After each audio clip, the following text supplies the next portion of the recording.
Hello, everybody. Welcome to Qobuz Live. Today we've got special guests from AudioQuest, and we've also got a really special guest. Gordon Rankin's going to be here, who is like one of the best digital gurus that I know and have known him for quite some time. So let's tell you a little bit about Qobuz before we get going. We now have now we're saying like over 70 million tracks that we've got. It was around 70 million. We had hit that a couple of months ago. So now it's like 70 million plus, but we are really, really catching up fast. And these days it's kind of hard to find things on Qobuz that people are. It's very easy to find things on Qobuz these days that people are searching for, to where, you know, when we first started and we were like 40 million, it maybe a little bit tough sometimes to find the mainstream stuff, but it's almost all there, and we are really catching up fast. So very, very happy to be doing that. Qobuz also features a lot of editorial. This all is handwritten and done, purely in-house for Qobuz, and it just shows really the love of music these guys have, because they're not only giving us really, really good streaming up to 24/192, but they're also doing a whole lot of writing. So if you want to know a little more about artists, take a look at some of the articles that we've got. We've got a ton of them. We are at about $12.50 per month, and if you pay annually, at any rate, and that gives you full access to everything on Qobuz, including all of the high-res stuff. We're not going to do all these multi-layers because, really, frankly, it's just confusing. And if you've been following the news over the last, 5-6 months, this stuff can get really confusing. We just want to make it really easy for you to hop in and enjoy your favorite music. You can go all the way up to the Sublime subscription level, which that just gives you incredible deals on downloads. I am a huge proponent of downloads. Why? Not necessarily even just for the people that like to own their own music. Really, it helps support the artist on scale better than anything that you can do digitally. So really, hop on this and you'll find these unbelievable deals. Like if you're just a regular human being, you could buy this Neil Young album, Harvest, for $20. That's still a really good deal at $24/192. But if you're a Sublime member, you're down to like $11. So the Sublime deals are always really, really off the scale. If you are someone who likes to collect music, or even better still, if you're one who likes to support your favorite artists, go to Qobuz.com. You don't even have to be a member to be able to buy music from us. You buy it at the same price as a standard subscription would. But like I say, if you're really into buying music on the cheap, a Sublime subscription will pay for itself, like with just if you download 2 or 3 albums per month. So today I have some folks that I actually used to work with. A lot of you may or may not know this, but I did a stint with AudioQuest for about a year. Had a really, really good time. Worked very closely with Joe Harley and the gang, and it was just a lot of fun. But I also worked with a couple of folks that are going to be on with us right now. The first one being my friend, and I always call this guy my digital guru, because he is.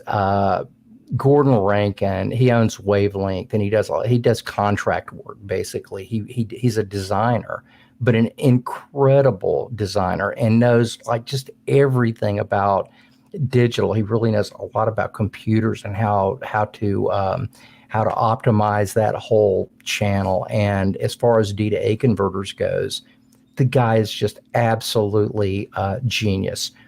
If you've got like this unlimited budget that you can make a D to A converter, like there's D to A converters. I've got one on my desk. It's $16,000. So you kind of expect for $16,000 or for $10,000 or $5,000, you're going to get an incredibly good D to A converter, digital analog converter. But what about for like $99? That's when the real design work comes in. It's like trying to make anything like really, really inexpensive for the masses is much, and have it perform really well is much, much more difficult than having sort of almost this unlimited budget, which is exactly what Gordon was able to do for AudioQuest. And I've been using this product since it came out, and it's absolutely amazing in so many ways. We're talking about the Dragonflies. I don't know if you know about them and you've used them, you'll be in total agreement with me. If you haven't and you want to get into digital on a total shoestring budget, this is to me the very, very best way to do it. I use them a lot of different places, but we'll talk about that in a little while. But right now, I'd like to welcome Gordon Rankin to the show. Hey, Dave. Gordon, how are you doing, man? Real good. How about yourself? It's really good to see you. Good to see We've you. actually gotten to speak a few times over the last couple of weeks, and yep. It's always a pleasure. I always, here's the thing I really dig about talking to you. Whether I want to or not, I always learn something, and it's always something that's fairly valuable. And it could be something as simple as, well, you're just thinking about that wrong, or that is not the path that this goes through. You've been one of those people that when you speak, I just shut up and listen because I know what you're saying is going to be the right thing. So you've had a lot of experience in the digital audio world. Well, in my past, I used to design computers for a living. So, I've got I did motherboard designs and things like that in my last real job. So, your last real job. Okay. Last real job. Now that's a little off the beaten path. When was your last real job, Gordon? 95. Okay, that's a long time. But yeah, back then you really kind of had to understand computer science if you were going to be doing anything, right? Oh yeah. In college I did mostly audio stuff. Everything was audio based. And my last quarter they said, you need to do something digital. So I built a CPM based Z80 system, and that's how I got my first job. So yeah, Gordon is he's one of those guys that truly your vocation is your avocation. Yeah, thanks. Well, I mean, it just shows. I mean, it seems like to me almost everything that you do is based on, hey, this would be a whole lot of fun and there's a need here, so why don't we try to mix those two together? Yeah, I mean, you can't take audio like totally seriously. You have to, the good part is my musician side of my brain kind of directs, the analytical side, so that, I don't get trapped in the latest thing, like how many A to D converters can work really over 96K? They start falling apart above that, so why are we trying to go 768? Why are we trying to go, when the material is just not there? Well, it's because we're Americans, and a bigger number is always better. Don't you realize that? You must be some sort of an import or something. I thought that you would know that, but it's really silly, and I love the way that you approach that whole thing, because I feel exactly the same way. It almost like it's embarrassing to go on some of the sites and just see these guys like it in knockdown, drag out mode, right? This is audio. We're supposed to be having fun doing this thing. Yeah. And if you like it a certain way, God bless you. Do it that certain way. And you guys that are slamming everybody for not doing it the way you're doing it, it's just not that serious. We should be having a great time. And as long as you're happy with what you're doing, you're listening to the music that you are loving, and you're enjoying it, I got to tell you, it's all that matters. To me, that's all that matters. That's why I don't get caught up in the minutia of, some of the stuff that's out there is just completely crazy. And so I mean, you can learn from these sites and the forums and things like if you that. know what you're looking for, you can. Yeah. If you're a civilian, there is no way, because there's just too many opinions that some of them actually sound like, oh, well, this guy knows what he's talking about. There's a bubble in the middle of 1K, and there's no bubble in the middle of 1K. That's correct. Yeah. Whatever it is, but I think that if you sort of know what's going on, you can. But if you are a complete novice, to me, it would be, which guy do I listen to? Because they're all, there's always 100 opinions based around, a lot of times, what I've got. So it's got to be right. But bottom line, it's just, it should be fun. And you've helped really make this industry a lot of fun. And you have come up with some unbelievably stuff, because you started making DACs with no dollar limit. I mean, you were just trying to make the best DACs that you could. And you just come up with these ideas that you think are really going to deliver the full audio experience. And sometimes it's from a customer standpoint. They'll say, I've got this, have you ever thought about doing something like that? And that gives you an idea, and you're like, well, yes, no, maybe. There's no limits to what we do. And like you said, everything, there's so many opinions about how it should be done, and none of them are really correct. Let's put it this way. Like, if I sat down and I played guitar or vibes or whatever and recorded a track and played it back on 10 different systems, it sounds different 10 different ways, but that doesn't mean they're wrong. So yeah, and I think USB DACs started, first one was 2003 in August. And I'll never forget, it was like I had a white MacBook with a Thunderbolt drive with 80 gigabytes of storage, and I plugged in the first DAC, and I'm like, this is kind of neat. And then I sat back and I go, this is never going to fly.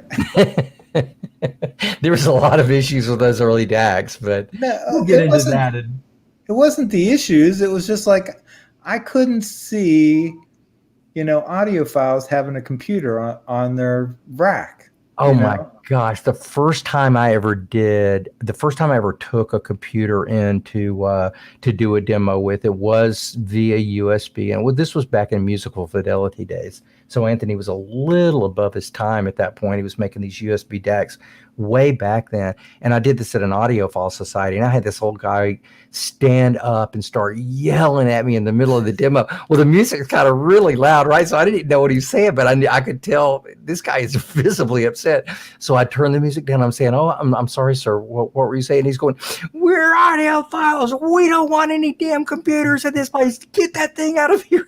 Just like, this was the whole thing, right? I didn't know what to do, but you're absolutely right. There was a lot of pushback, in the early days around that. But you've done so much other stuff. I mean, you have been a tech whiz pretty much your whole life. And then, you started doing some stuff that just was for you and that was really fun. And I thought that this part of your story is just like so cool to me. You started making amplifiers, right? Like guitar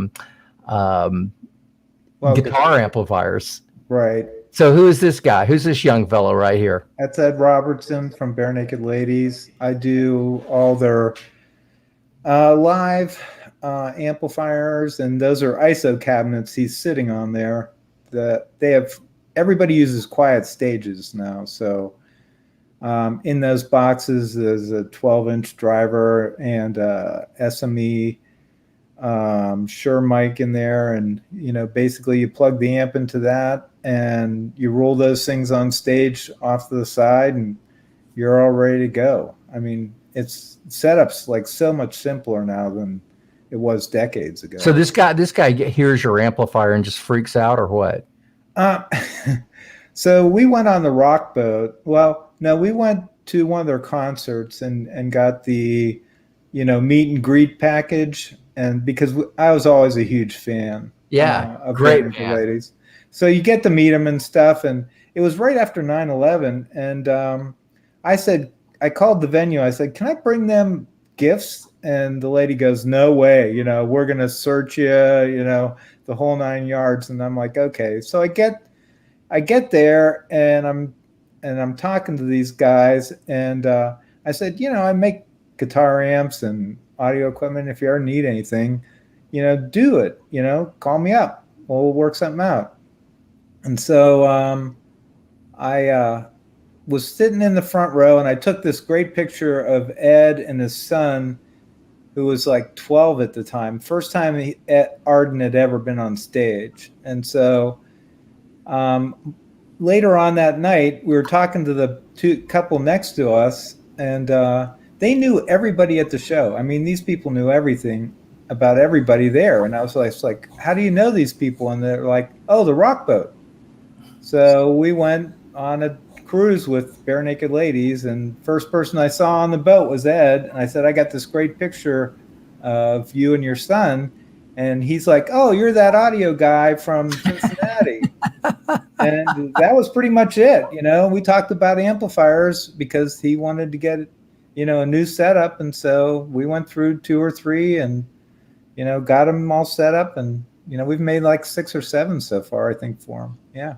Yeah, so Gordon makes these I guess they're 300B based amplifiers. Is that right, Gordon? No, these are not this particular one. When you're at the audio shows. Yeah, and they're 300B single ended. And they're like the craziest amplifiers you've ever heard in your life. They're tiny wattage, but they're always it's always one of the best sounding shows at the room. So really, Gordon's got a ton of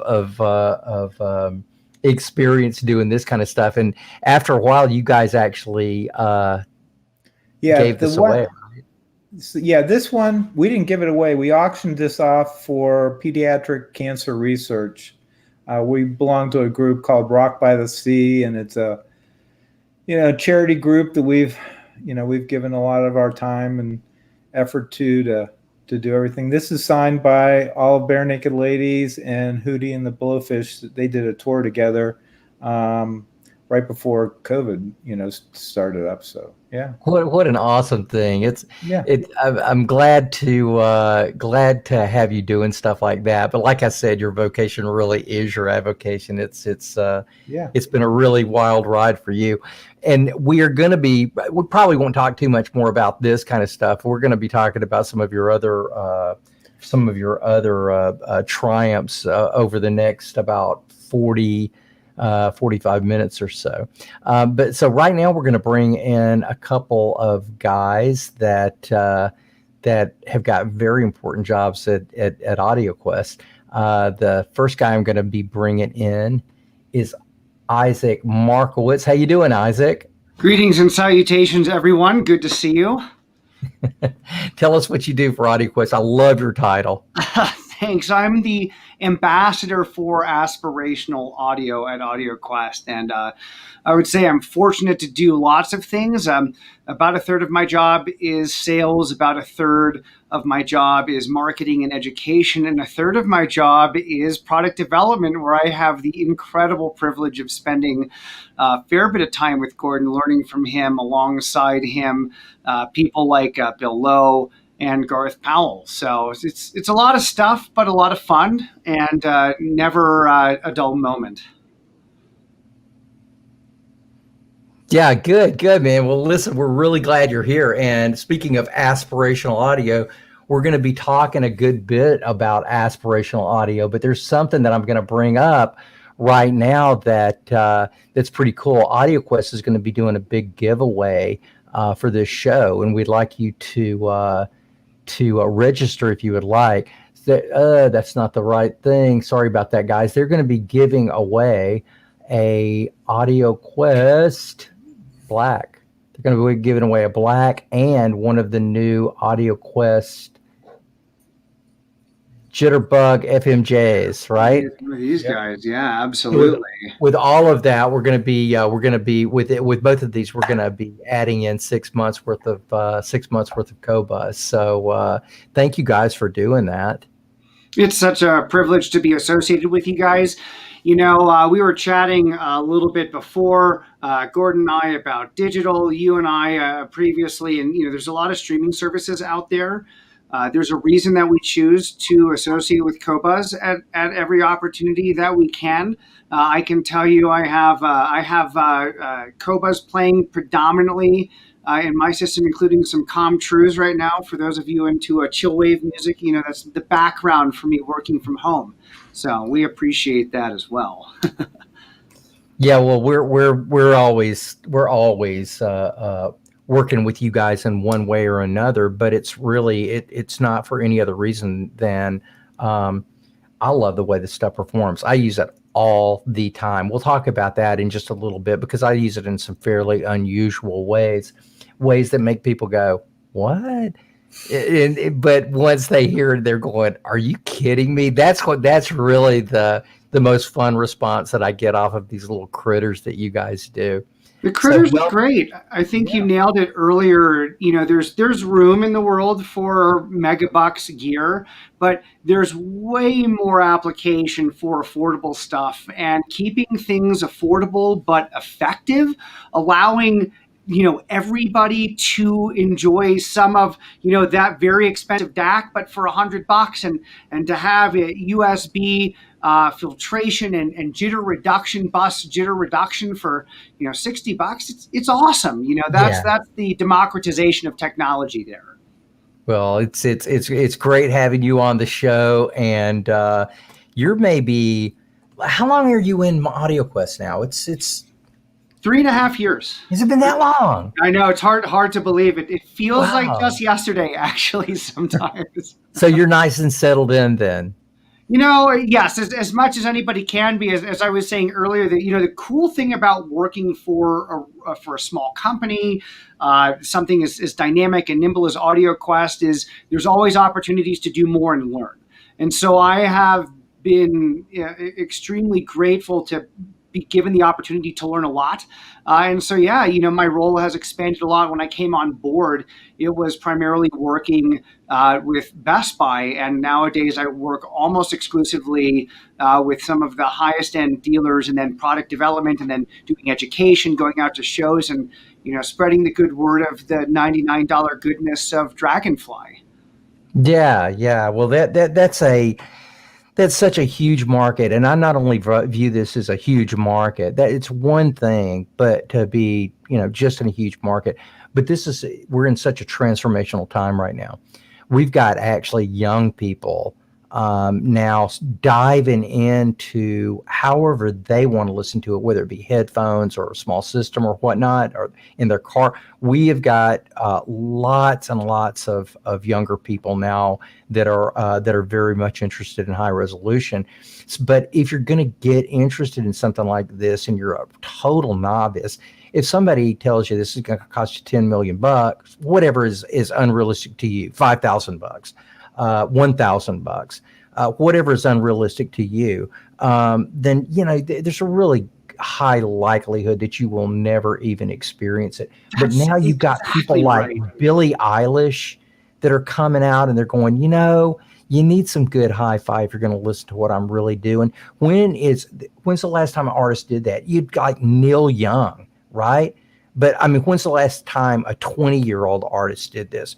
Well, the 20-year-old artists have got 10-year-old fans, right? And millions of them, and 12-year-old fans. How do you actually get into this? I'm just really super glad to see that these days some of the better sounding artists are advocating high resolution and better sound to the younger generation, which to me, guys, is one of the most exciting things that's happening right now, because that's been forever since that's happened. So I'm looking kind of for a resurgence. But with a resurgence, you got to have a realistic first step. And when that realistic first step hits you, you just kind of get hooked, and you have to go a little further, right? At least that's the way it hit me.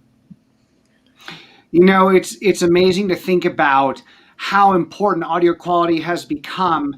There's some local artists. I live in the greater Denver metro, and I have some friends here who are music artists who, over the last few years, we've gotten to know each other, and they started to bring by test pressings and thumbsticks with high res. It was all a game at first, and I was, the interesting audio dude until they came over and they're like, oh my God, this is what we sound like at Red Rocks. And I was like, yes, Right, this yeah. is what's possible.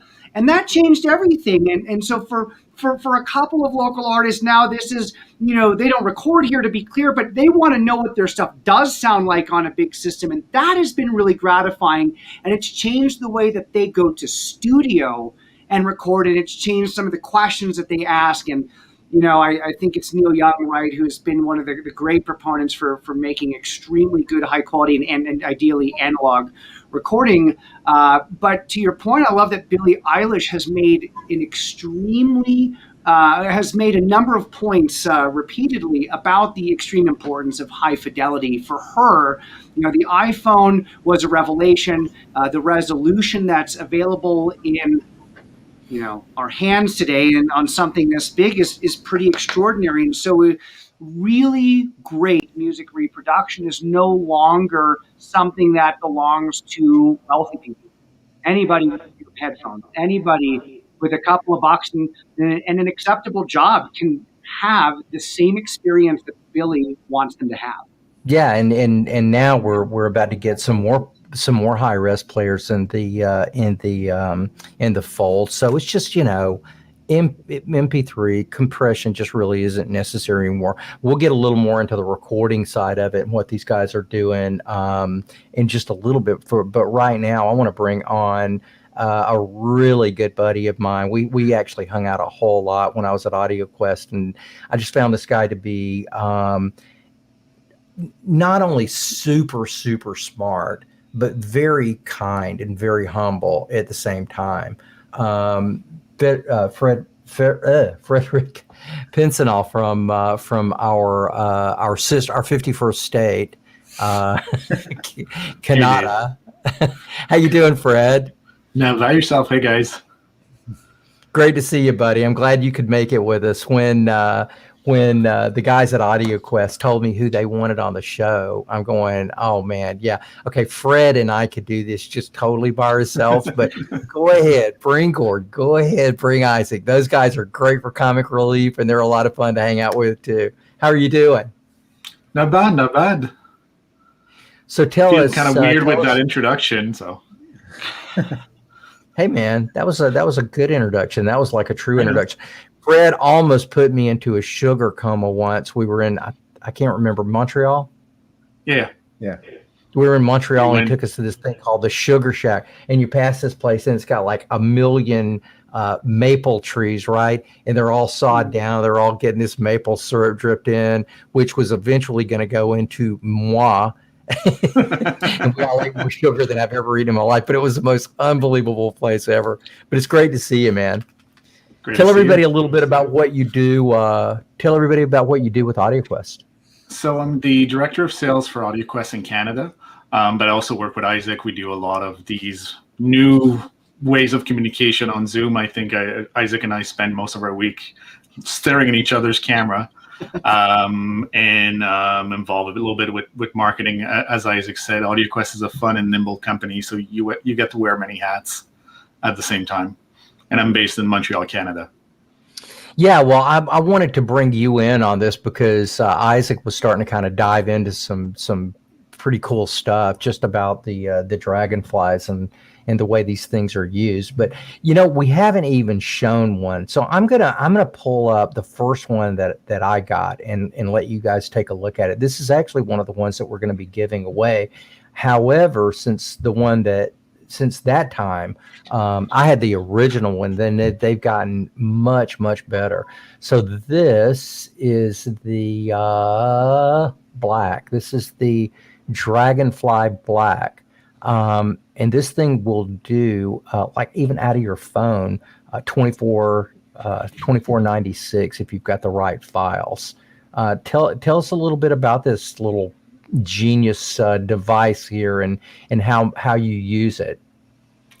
So what's cool with the Dragonfly, and Black was probably one of the first DAC you can plug straight out of your phone, and thanks Gordon for figuring that one out, because phones didn't have enough power before. So you can basically turn any phone, tablet, laptop's computer into something that can play real music that could be considered hi-fi or high quality. And it's just plug and play. There's nothing to install. There's no drivers. If you've got a great service like Qobuz, you can play 96 24 files natively. Or if you're just watching a movie on Netflix or YouTube, it just gives you great sound. And since then, a lot of phones lost their headphone jacks, right? So if you've got good headphones with a wire, you need a product like that just to connect them to your device. So it's a nifty little item, very, very portable. It's the size of I've got one here. It's the size of a thumb drive. So just sticks in your pocket. And if you have a phone with, let's say, a lightning jack, you just get the adapter from Apple. We make the adapters if you have a USB-C or USB micro, all the different versions. That's it. Hey, what do you got prepared?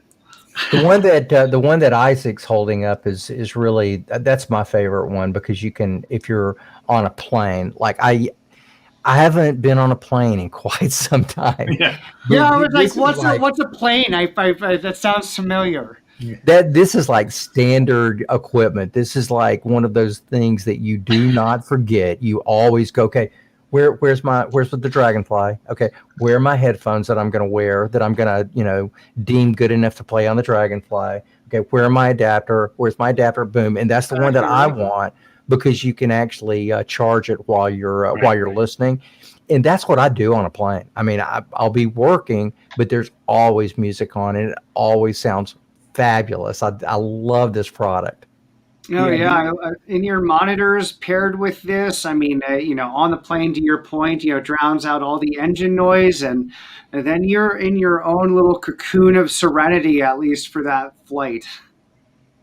That's important to me, Gordon. This was really quite a piece that you designed here. Was this something that AudioQuest came to you and said, "Hey, can you make me a little DAC that makes my phone sound good?" Or did you go to them and go, "Guys, I have got this thing. You just got to check this out"? How did that whole thing work out? Well, they originally wanted a cabled DAC. So a USB cable on one side and two RCA cables on the other side of a little bump in the middle.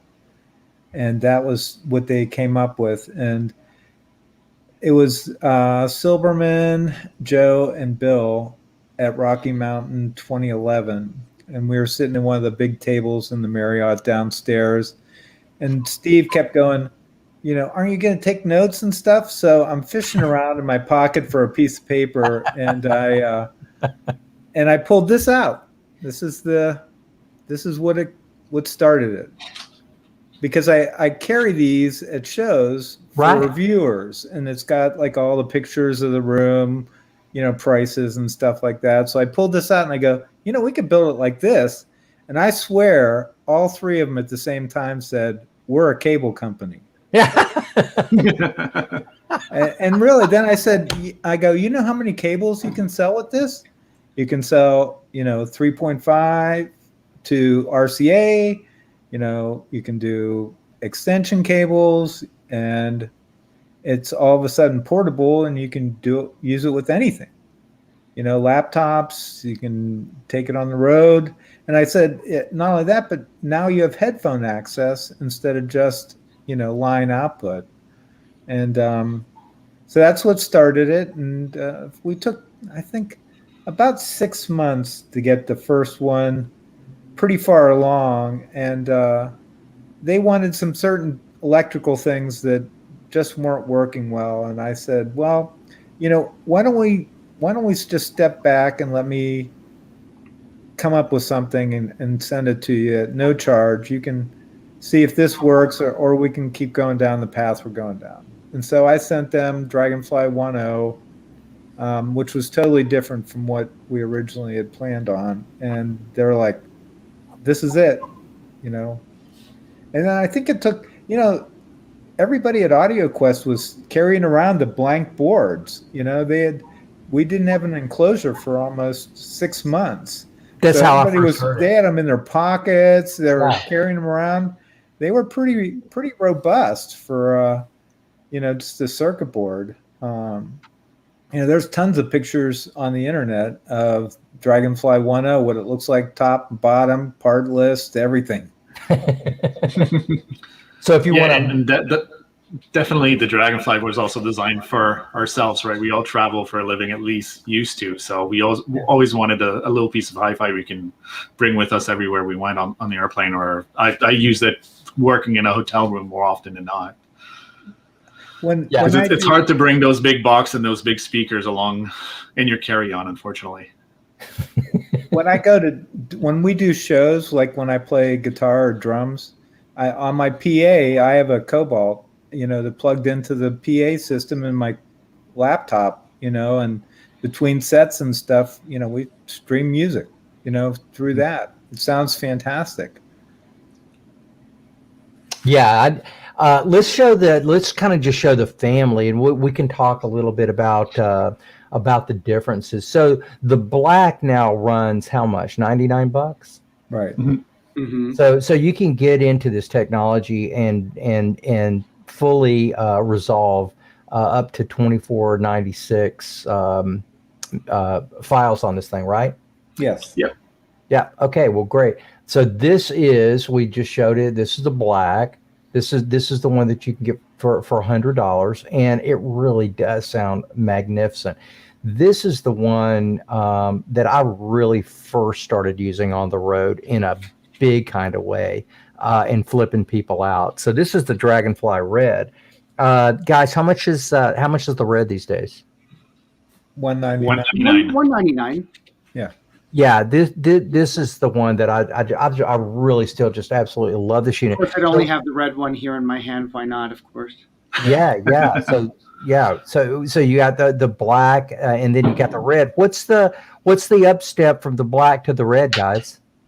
So I came up with the black because I was trying to design one that would be $99, and that when I showed it to them, that everybody liked it, but the output voltage was a little low for some electrostatic headphones. So they asked me if I could take basically Dragonfly Black and supercharge it, and so that's what we came up with Red. It's got a better DAC in it. It's got a better headphone amplifier. The component choices are significant upgrade, and so basically, they all run the same code. All three of the models pretty much run the same code, but they have varying degrees of quality. Yeah, and so the latest one that just came out, I got one of these, like, I don't know, maybe day 3 when it came out, and actually got to take it around to a few shows before the pandemic hit. And I was mad, Dave. You got yours before I got mine. Are you kidding? No, you're bragging about it on the internet, and I'm like, I haven't even got one yet. I mean, I had board level stuff, but. So tell us about this guy. How much is the Cobalt? $299. Yeah, and so Fred, tell us, like, the little Dragonfly on all of them change colors, right? So what are the colors? Tell us a little bit about the colors, guys.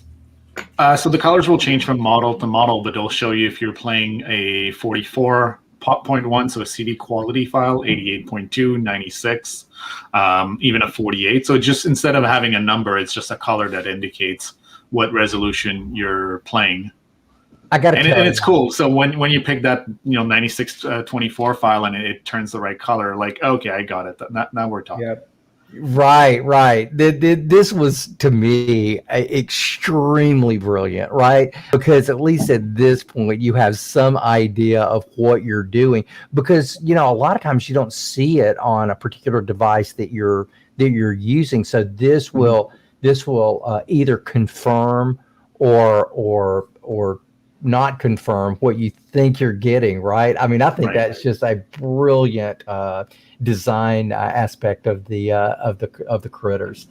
But I'll tell you guys, what flips people out mostly, at least in my experience, I've let people listen to my headphones. I mean, I'll actually like doing that. I'll be on a plane. I'll go, I see what you're listening to there. You want to hear something that's like, really good? And okay, yeah, no problem. And I'll take off my headphones and I'll pass them on. And every single time people are going, no way you're getting that. But it's like one person, right? It's just sort of for my edification. But where I've had probably the most jaw drops from using this, I do DJ work at, we call them flash DJ. It's a flash DJ session at most of the shows. We're actually going to be doing them this June. Just in a few weeks, they're having the first audio show since, I guess, everything got closed down. It's called The Show, and that's going to be, I think, in Long Beach, the 10th, 11th, and 12th. It's that weekend at any rate. We're going to be there. But no matter where it is, all around the world, I've always got my Dragonfly. I've always got my iPad, right? And so I go into some of the most expensive speakers, most expensive systems in the world. And somehow these guys let me plug this little rig, maybe it's a $600-700 rig with my iPad, everything all included. And people look at me really weird because I'm taking down sometimes like a DCS system or one of the really high-end systems. It's like, what the heck is this guy doing? And I'll play a few tunes and it'll just talk about Qobuz a little bit. Every single time it drops people's jaw. I still can't believe how well this little bitty critter can keep up with some of the best audio in the world, and nobody gets upset. You would think if you go from, $20, $50, $75,000 worth of digital to, $199 worth of digital or $250 worth of digital, somebody's going to be pretty upset. Not one time have I ever had anyone upset. In fact, one of the most picky guys I know is John DeVore. You guys know John? Yeah.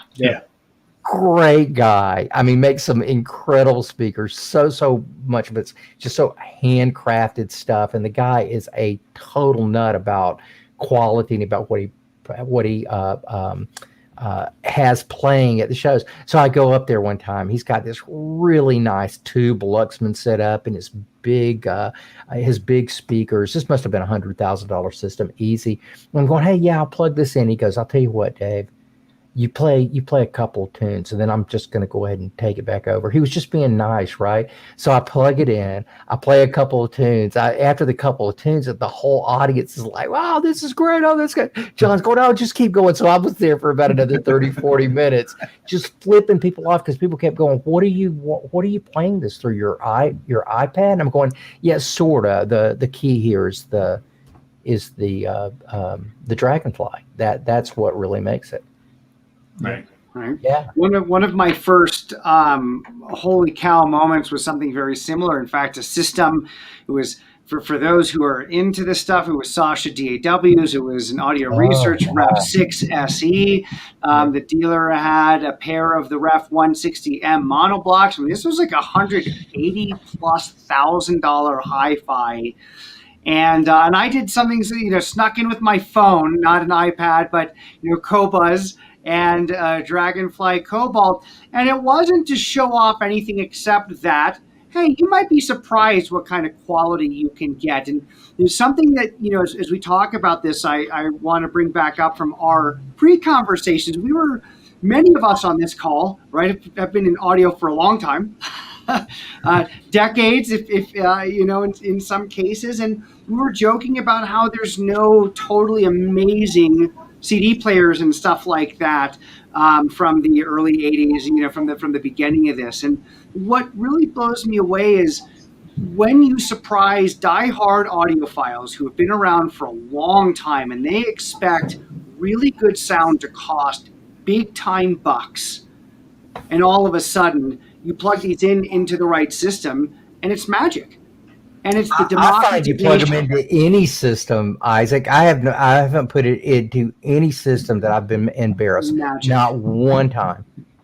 So I have friends, obviously, who cannot afford big stuff like this, and they have Pioneer bookshelf speakers. Fred, this should sound familiar because they actually have the same speakers that we use from our kit, which is hysterical. Right. There's these beautiful, and to David's point, audio can be unbelievably affordable. In fact, one of the great things about audio in 2021 is that you can get unbelievable quality for very, very few bucks compared to where we used to be.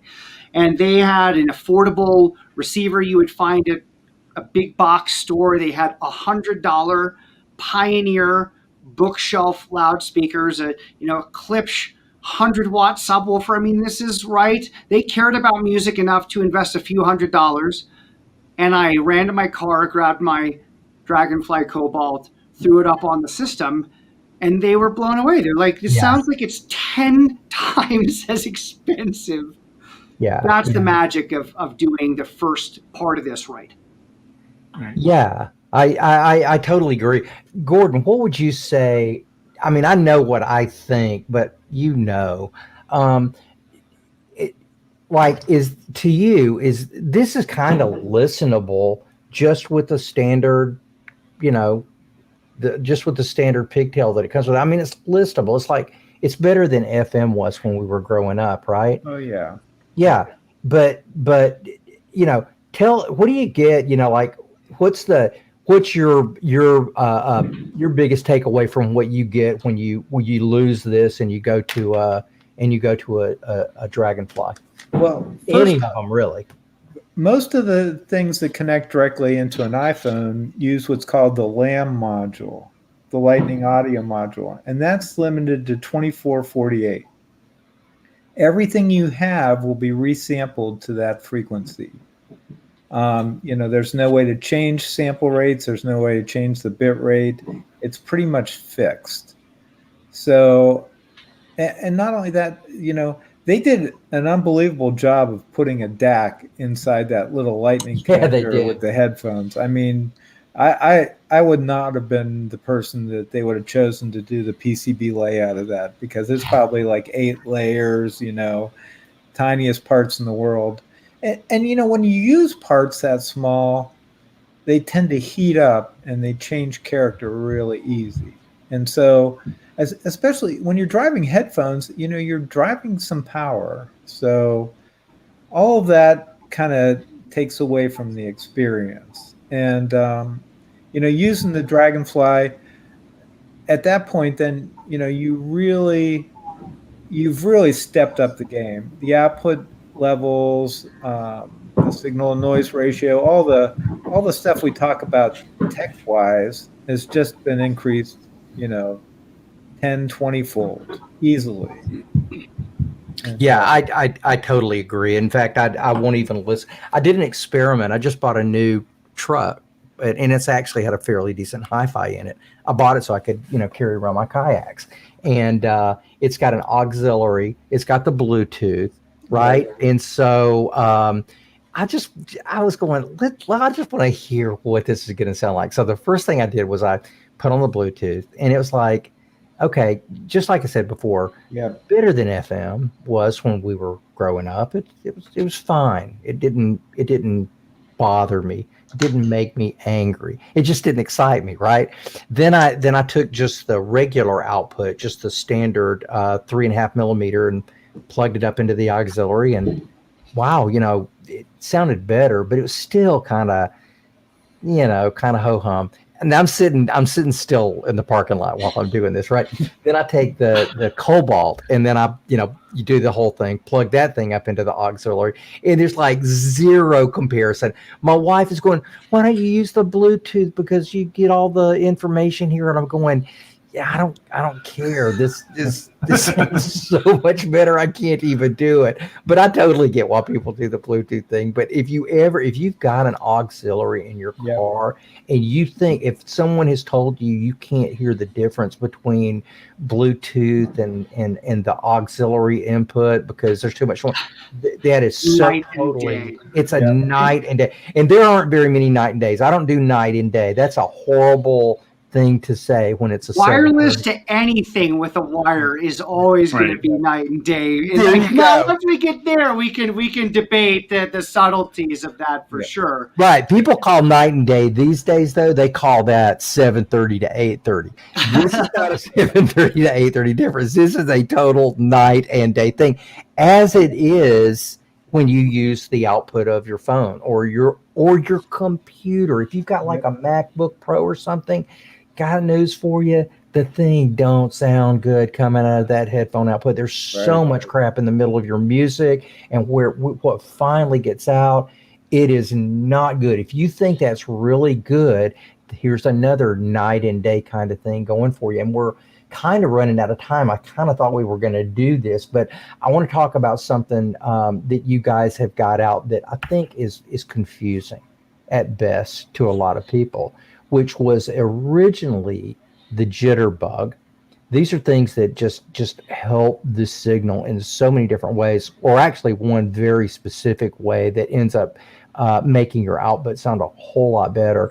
You guys came out with, and I think Gordon, you designed this as well, right? Right. Yep.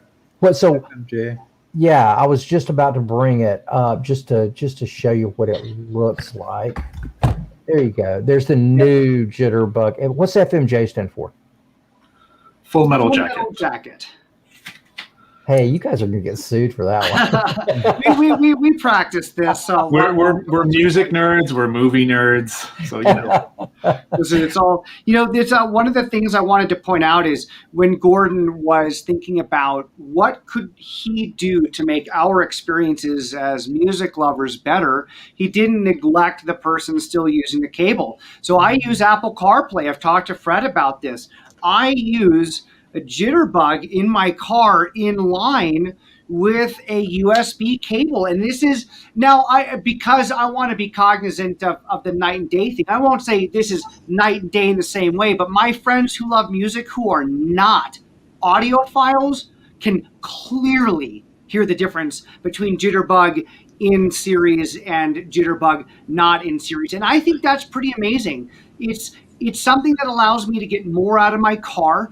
So for anybody like David who has a fancy hi-fi in his system and they have a USB input and they still want to see everything on screen, I got to tell you, I like Waze, I like Google Maps. Sometimes it's convenient for me. This is a pretty significant improvement in my car. So yeah, this is an awesome product that allows you for $59, $59 to get more out of, or maybe Gordon could say it better, but less noise out of the devices that you're already using every day. Yeah, so I don't want to be clandestine with the folks that don't even know what this is, because I don't think very many people know what it is. So I really want Gordon to explain the Jitterbug, just the kind of the theory and why you would even want something like this. Look, I've already got the DAC. I've already got one of the blacks or the reds or the cobalts. And now you're telling me I need this other piece. Isn't the black or the red good enough? Do I really need this piece? What does it do, Gordon? Well, it first came up, probably 2014, I think it was. I was doing a lot of research on USB cables, and I was watching a lot of USB data go back and forth. I have 4 or 5 analyzers that I depend on to design these DACs and to make sure everything works right. And it came down to really the first Jitterbug was 3 things.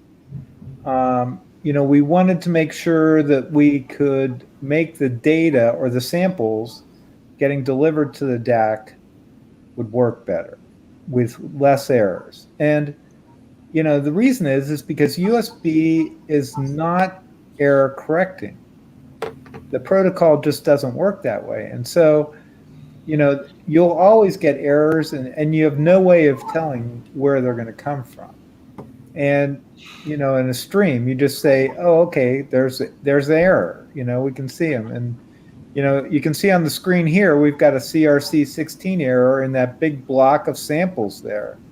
And because of that, some bits have slipped. And, at that point, it's just not going to sound as good. And what Jitterbug does, jitter is a problem with any serial interface. And, for decades, we've been talking about what is audio-related jitter error.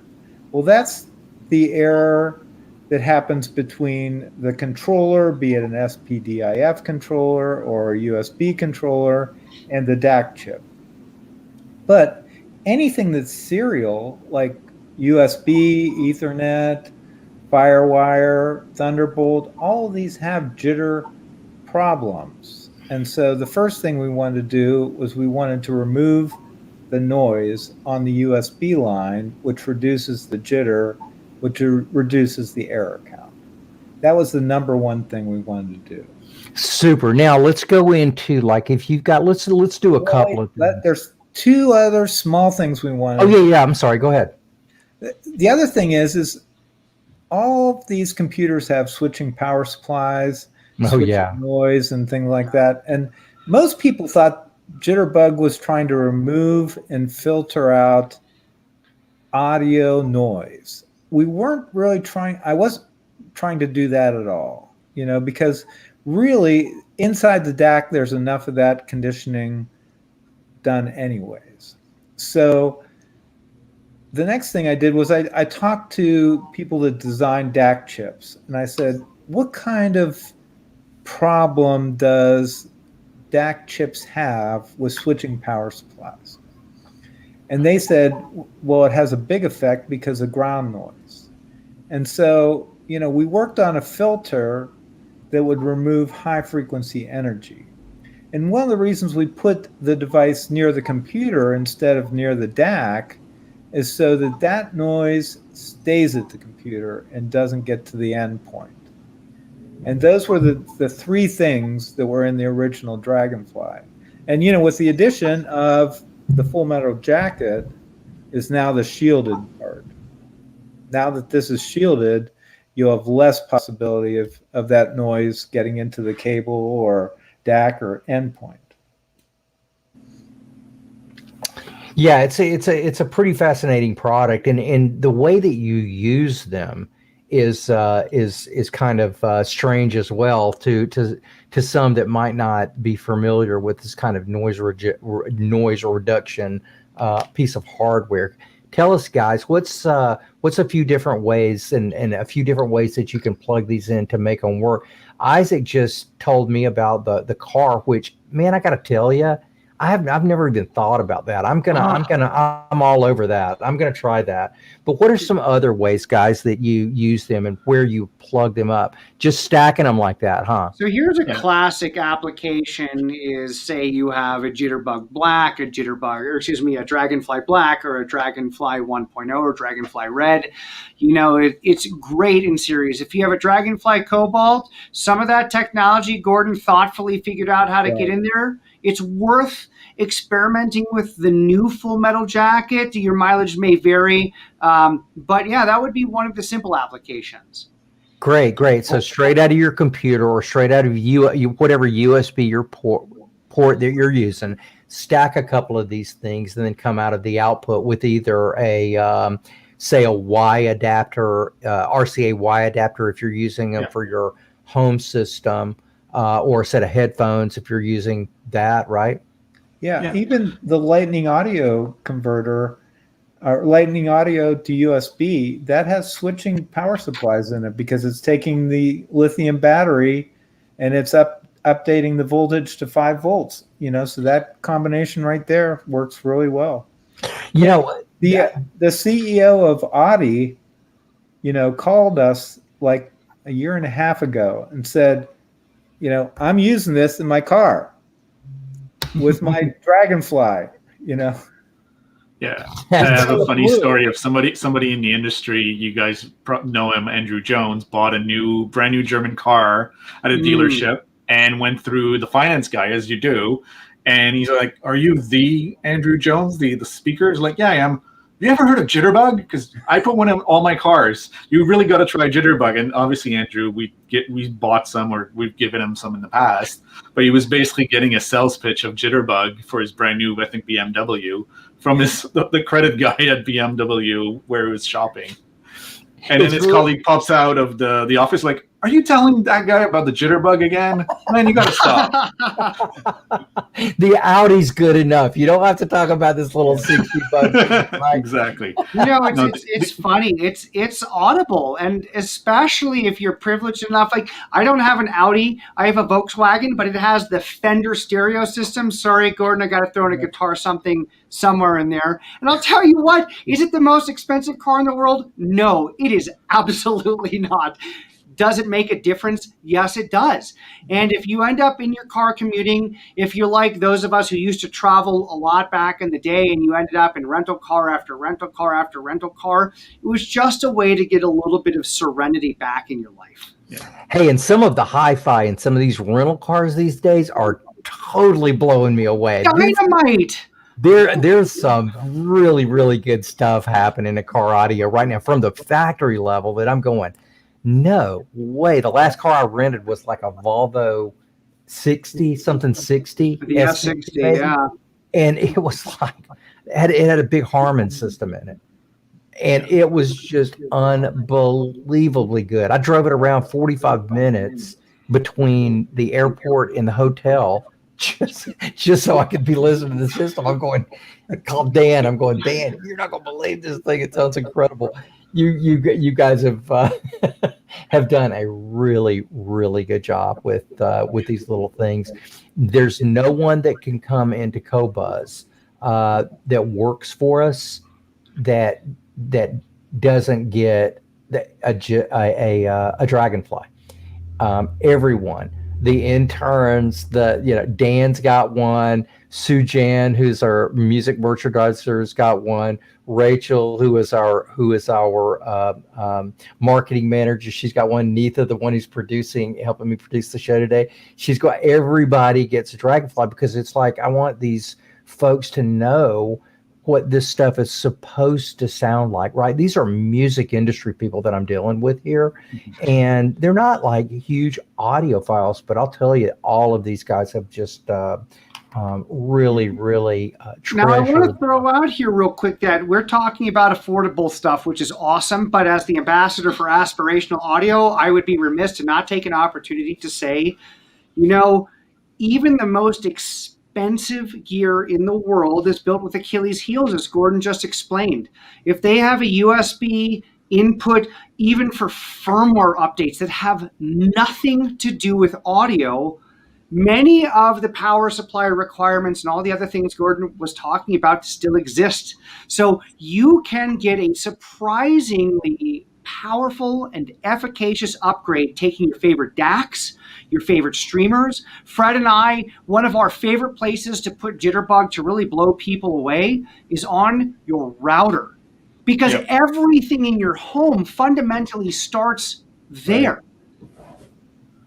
And nobody makes a high quality networking gear, right? So whatever you can do to help it, and Jitterbug will really help that piece sound a little better, remove a little bit of the noise. And for $60, it's totally do it. Stop it. That is absolutely amazing. Okay, now I am dying to try this. I have not tried this. It's really on my router, but on your router, try this on your hard drives if you can. Even on some of the big name gear, like we were talking about, you mentioned one of them before. I've come into you're coming in with Dragonflies and unplugging DCS. Sometimes I'll throw a Jitterbug in the back of a DCS, and people go, "What did you do? What happened?" I've got one right here. Guess where this is going? Like as soon you guys your are router, you're messing my plans up big time. I was planning on like cutting you guys off like 5 minutes ago, hopping in my truck and going and taking a couple hour kayak, right? Now you have totally messed me up. So now I got to go take this thing. I got to go take it downstairs. I plug it in my router. And then that means that I am going to be in a huge wormhole that I won't be able to get out of for maybe a few hours because I got to check this out. The other cool one the cool one, Dave, that I tried, and Isaac didn't believe me, and he had to do it for himself. If you got a newer TV, and they all have USB ports, right? Yep. And I don't have a home theater. I have a 2-channel system, so the HDMI cables go to the TV, and I've got a toss link out back to the DAC of the stereo. Yeah, I put a Jitterbug in there, and my TV listening sounds better. All right, that's really cool. Okay, folks, a lot of you are on Streaming Music Matters. That's the site that I run, the Qobuz fan page site. Let's get some folks trying this, and then let's have a little bit of a discussion. Yeah, give us your feedback. Freddie and I didn't discover a lot of this. I got to tell you, these things that is so are cool. These people tell us about. So right. Yeah. Okay. I can't. This is really. I really, honestly, guys, I didn't think I was going to learn anything today. I'm kind of a Dragonfly expert, right? I've been using this stuff forever, so I'm thinking I come into this thing going, okay, well, David, is there a way for us to sweeten the pot for people who are willing to try Jitterbug FMJ? Well, we've got a 90-day giveaway with AudioQuest right now. Anytime you buy any of the digital products from AudioQuest, we're giving away 3 months free Qobuz. So tell your friends about it. Tell your friends about it that aren't into, that are using one of the lesser services these days, and it'll make a big difference. But yeah, AudioQuest is a huge partner of ours. We love these guys. We love most everything that they do. And we partner up a lot with AudioQuest. I think AudioQuest, when I first started with Qobuz, was probably my very first contact. And I called Bill and Joe, and I'm going, hey guys, I'm doing this thing with Qobuz now, and they're first guys that are going, come by, Dave, see us, let's do something together. Bill already knew about Qobuz from a couple years back, so he's going, I can't wait to work with Qobuz and put something together with you guys. So we really treasure you guys as a partner, and very much wish you the very best going forward. Likewise, we really appreciate you. As I said, Qobuz is the soundtrack to my work life at home every day. I love that. I think we might have stole that for a tagline. It's like, we are the music lovers. Okay, scratch that out. We're the sound of your You're life. the soundtrack to my life. I love it. So, guys, go out and play with Jitterbug. It's awesome. It's inexpensive. We're very generous with our dealers and return policies. This is just one of those easy to recommend because it's not expensive. You can plug it into anything. Give the feedback. Tell us what you love, what you don't love. We'd love to hear if you have innovative new ways to plug these in, things that Fred and I didn't think about, because again, some of the best ideas came to us from you guys, not from us at AudioQuest. Right. Well, guys, it has been an absolute blast. Tell me, we're